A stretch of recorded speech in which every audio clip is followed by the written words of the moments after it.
Salut, c'est Samy pour Basseverlang, j'espère que tout va bien pour toi. Aujourd'hui, je te propose un épisode un peu spécial divisé en deux parties. La première, ce sera pour améliorer ton jeu de basse et ta précision avec quelques exercices. Ensuite, je vais t'enseigner quelques lignes de basse qui viennent de morceaux déjà existants, toujours pour améliorer ton jeu de basse, mais aussi et surtout ton endurance. Évidemment, des morceaux qui sont bien pour apprendre la basse, il en existe des centaines, là c'est juste de mon point de vue personnel. À savoir que ces exercices peuvent être utiles à tout le monde, que tu débutes la basse ou non. Ça peut être intéressant pour toi de revenir sur certaines notions que tu as pu oublier ou skipper avec le temps. Et sans plus attendre, générique.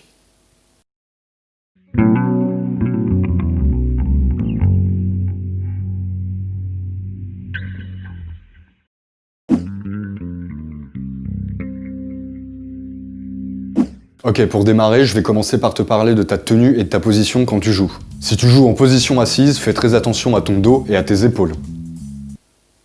Ah non mais je suis très sérieux. Quand tes mains sont pas encore développées pour jouer de la basse ou que t'as pris des mauvaises habitudes, tu peux vite te retrouver dans des positions très inconfortables. Très souvent, je vois des bassistes qui se retrouvent dans des positions comme ça par exemple. Tu vois, dès qu'ils utilisent l'auriculaire à la main manche. Si c'est ton cas, comment y remédier? Eh ben c'est très simple. D'abord, tu joues avec le dos droit, les épaules détendues et les bras détendus. Et surtout, il faut que le coude de ta main manche, entre guillemets, il soit relativement éloigné de toi. Le mouvement que je t'ai montré un petit peu plus tôt, de ton petit doigt et du coude qui se dirige vers ta côte, c'est quelque chose d'assez normal, mais il faut rapidement y remédier. Et enfin, quand tu joues assis et que tu n'utilises pas de sangle, c'est ton bras de la main jeu qui doit maintenir ta basse. J'insiste vraiment là-dessus, jamais faut que ce soit ta main manche qui tienne ta basse. Et malgré tout ça, tu te retrouves dans une situation où t'arrives pas à atteindre certaines notes. Ah non, non, non, non, non, me sors pas d'excuses sur ton physique, ta taille, ta corpulence ou la taille de tes doigts, ça a rien à voir. Je déconne même pas, tiens regarde, Michel Petrucciani, sa maladie, ça l'a pas empêché de devenir un pianiste absolument incroyable.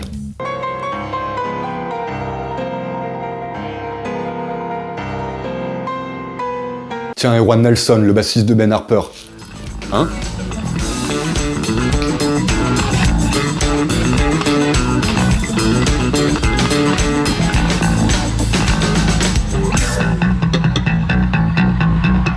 Regarde-moi ça, sérieux, Juan Nelson, c'est le synonyme du cool. Juan Nelson, c'est le cool incarné. Et pour te montrer davantage que ta condition physique n'est pas un obstacle pour devenir accompli dans ton instrument, attention, je dis pas que c'est pas problématique. Mais ça n'empêche pas. Voici par exemple Rick Allen, le batteur de Def Leppard.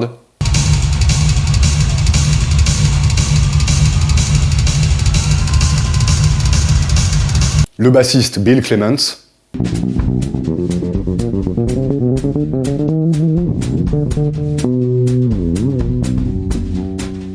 Le guitariste de mes potos de All My Memories.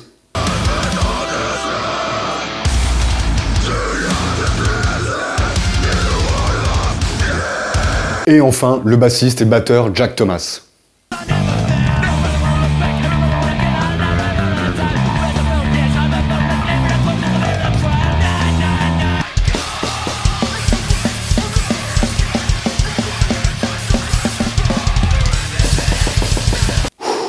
Voilà, fallait que ça sorte. Désolé, hein, mais les excuses sur le physique quant à l'apprentissage d'un instrument, ça a tendance à me gratter un peu. Attention, hein, je dis pas ça pour te faire culpabiliser ou autre, c'est un comportement plutôt normal d'ailleurs quand on débute un instrument. On peut chercher des excuses, surtout on peut ne pas se sentir légitime, ça arrive. Mais c'est aussi pour ça en partie que les professeurs existent. Ces exemples, je te les ai montrés pour que tu comprennes que quand on est convaincu et motivé, on peut surmonter des obstacles. Et si tu prends du temps dans ton apprentissage, c'est pas grave, c'est pas grave. Tu prendras le temps qu'il faudra, tout est bien à qui sait attendre. Il faut que tu pratiques tout en faisant preuve de patience. Et d'ailleurs, on va passer tout de suite au premier exercice.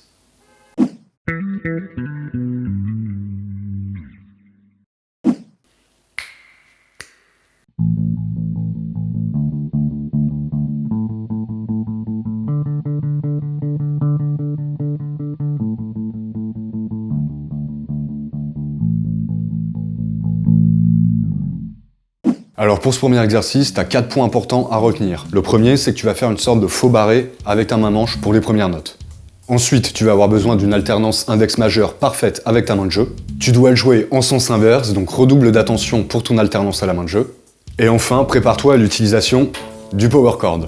Ouais, encore un. Là, c'est clairement un exercice qui te montre une partie du b.a.-ba du jeu au doigt à la basse. Je te le remontre encore une fois plus lentement et ensuite je t'explique quelque chose d'assez important.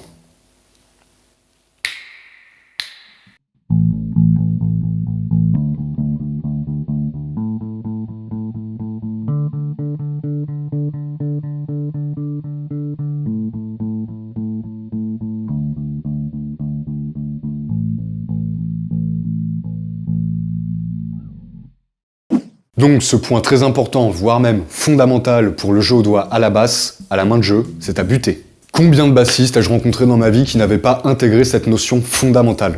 Et attention, là je te parle pas de mes élèves qui débutaient par exemple il y a quelques années. Évidemment, il y en a eu dans mes élèves, et même moi ça a été mon cas quand je démarrais la basse. Mais j'en ai rencontré aussi pas mal qui, après de nombreuses années d'expérience, n'avaient toujours pas intégré cette notion. D'ailleurs, c'est un petit peu pour ça que j'en parle en vidéo et pas uniquement à mes élèves. Alors du coup, qu'est-ce que c'est la butée? Eh ben en fait c'est tout con, c'est l'impact d'un des doigts de ta main de jeu sur une des cordes supérieures à la corde que tu viens de jouer. Ça va, je t'ai pas perdu? En clair, c'est ça.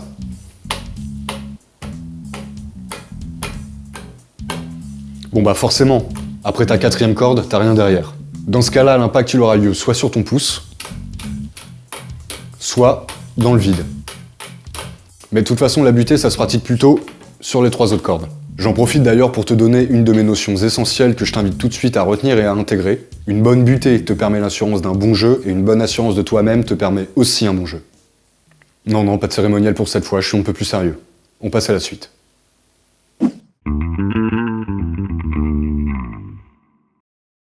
J'ai beau avoir démarré ma profession il y a 10 ans désormais, la plupart des exercices que je vais te montrer, je les utilise moi-même ou pour certains de mes élèves. Et certains de ces exercices m'ont été donnés par des professeurs que j'ai eus. Et puisque j'aime rendre ce qui est à César, sache que l'exercice qu'on va voir tout de suite n'est pas de moi. J'en profite évidemment pour saluer mon professeur qui me l'avait donné à l'époque.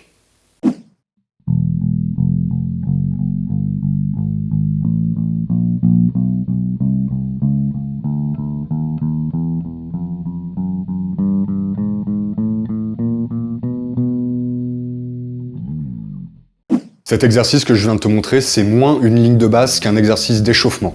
Celui-là, par exemple, ça m'arrive de le faire avant d'être en répétition avec un de mes groupes. Pour cet exercice, donc, tu vas développer l'alternance avec ta main de jeu et ta fluidité avec ta main manche. Si tu veux faire cet exercice en sens inverse, par contre, te fais pas avoir. J'en vois beaucoup qui oublient de jouer les cordes à vide. Au contraire, justement, faut que tu profites de ces cordes à vide pour replacer ta main. Et voici une autre de mes notions essentielles en rapport avec cet exercice, mais qui te servira pour toute ta vie de bassiste. Les doigts de ta main manche doivent toujours être près des cordes et prêts à jouer.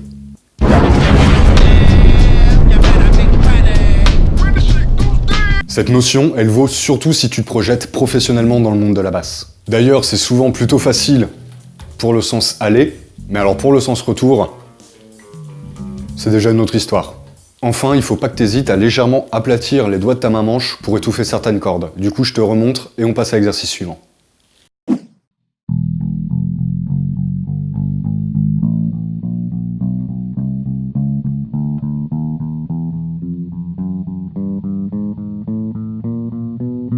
Plus lentement pour le sens inverse.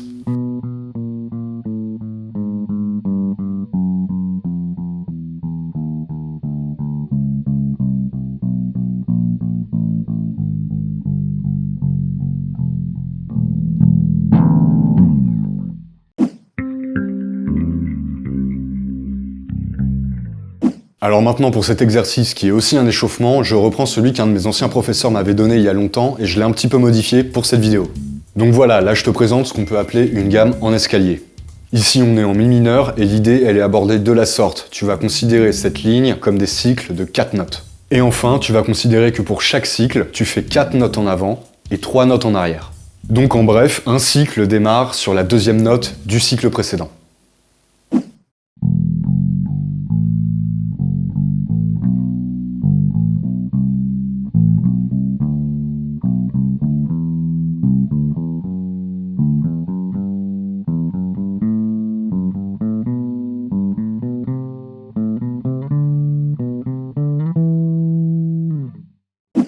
Et donc, nouvel élément dans cet exercice, les démanchés.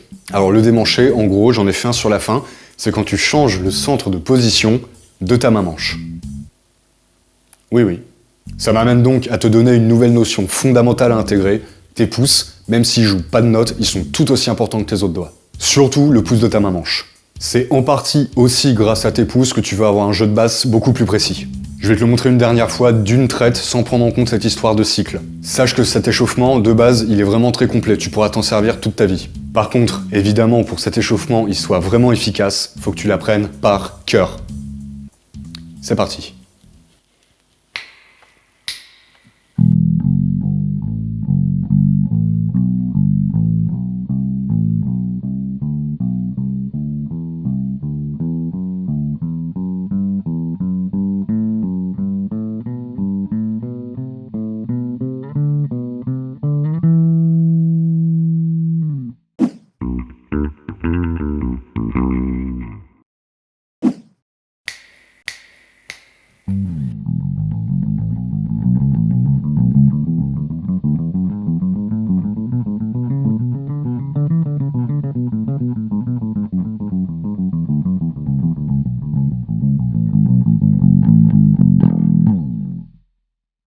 Pour cet exercice, du coup, tu reprends la plupart des principes de l'exercice précédent. Donc on a une gamme en escalier, c'est un échauffement efficace, il faut l'apprendre par cœur, etc., etc.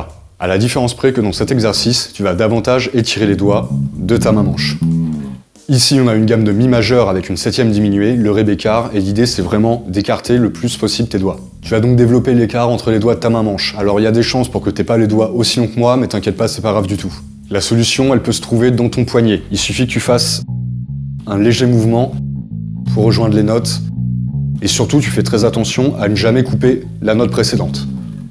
Donc forcément, ça va développer ta fluidité. Et d'ailleurs, je me rends compte que je t'ai toujours pas dit quelque chose de très important depuis le début, ça sert à rien de jouer à toute vitesse. Je reviens vite fait sur la notion des pouces que j'ai abordé un petit peu plus tôt. Pour ta main manche, il faut que ton pouce soit plutôt au niveau de ton majeur. Ah non, ce sera mieux ici. Voilà.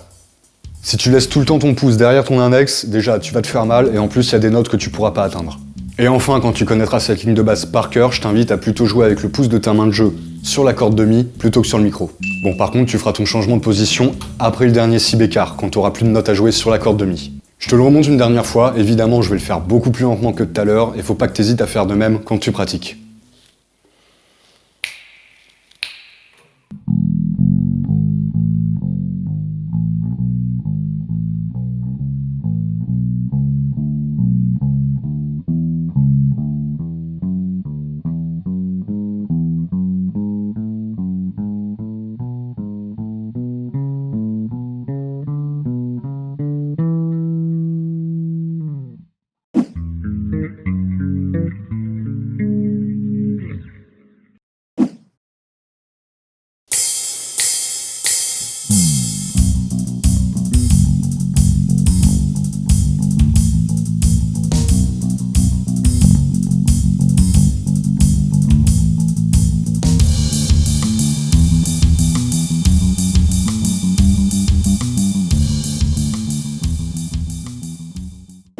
Ok, on est au dernier exercice de cette vidéo, et pour celui-là, comme tu as pu l'entendre, je t'ai préparé une petite batterie virtuelle.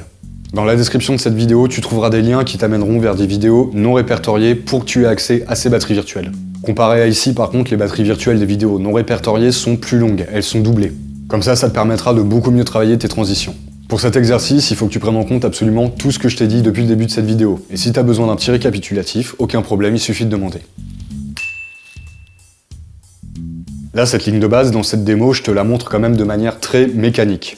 L'idée donc, c'est que toi, tu la personnifies un petit peu par la suite quand tu seras à l'aise avec. Ajoute des hammers, par exemple, ajoute des glissando, quelques accentuations. L'idée, c'est vraiment que tu la personnifies, cette ligne de base, que tu lui donnes vie, en quelque sorte. Donc je te montre une dernière fois à un tempo plus lent, et on se retrouve dans la prochaine vidéo.